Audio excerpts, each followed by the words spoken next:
సాంకేతికంగా సీట్ల సర్దుబాటు జరిగింది, కానీ అంతర్గతంగా ఇంకేదో జరిగిపోతోంది.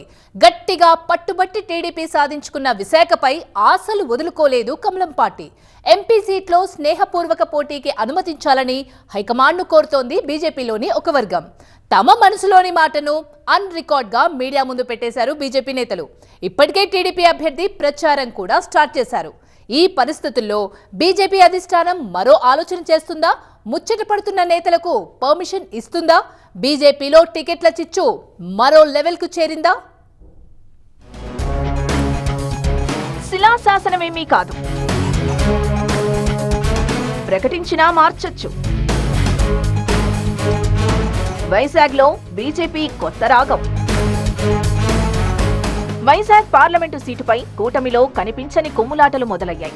ఎంపీ అభ్యర్థిగా శ్రీభరత్ ని టీడీపీ ప్రకటించిన తర్వాత కూడా ఆ సీటు బీజేపీకి ఇవ్వాలని డిమాండ్ చేస్తోంది పార్టీలోని ఓ వర్గం.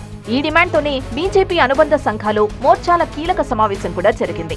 వైజాగ్ ఎంపీ సీటు విషయంలో పునరాలోచించాలని పార్టీ పెద్దల్ని కోరాలని ఈ మీటింగ్లో నిర్ణయం తీసుకున్నారు.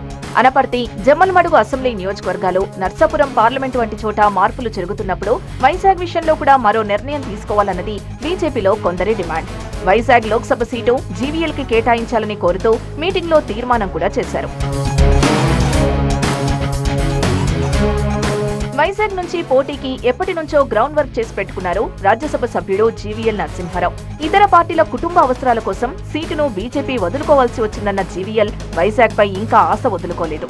ఓ పక్క టీడీపీ ప్రచారం కూడా మొదలైన సమయంలో విశాఖ ఎంపీ సీటు బీజేపీకి ఇవ్వాలంటూ మోర్చా నేతలతో పాటు నార్త్ ఇండియన్ సంఘాలు బీజేపీ కార్యాలయంలోనే మీడియా సమావేశాన్ని ఏర్పాటు చేయడం విశేషం.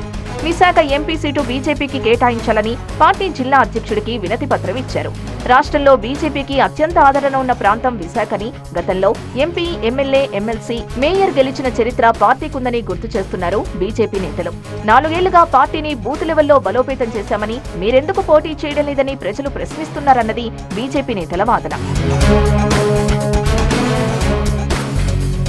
కూటమికి, పొత్తుకు వ్యతిరేకం కాదంటూనే విశాఖ సీటుపై తమ ఆశలు సజీవంగా ఉన్నాయన్న సంకేతాలిస్తున్నారు కమలం పార్టీ నేతలు.